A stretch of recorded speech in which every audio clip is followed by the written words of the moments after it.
নমস্কার বন্ধুরা, আজকে আমি দেশের বাড়ি নতুন রেসিপি নিয়ে এসেছি। নতুন রেসিপি বানাবো। তো আজকে আমি বাটা মাছ পুকুরে ধরেছি।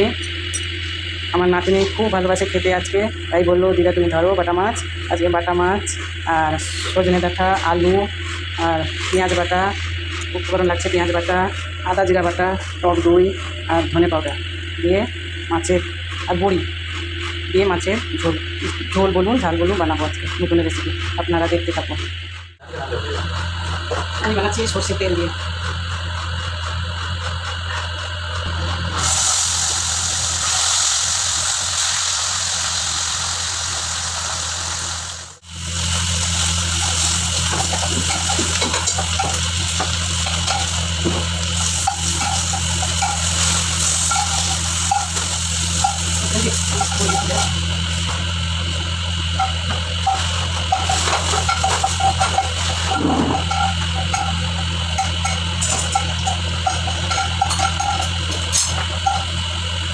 সরিষা হাতে বানানো জিরা ফোড়ন, গরম ফোড়ন করে দেবো।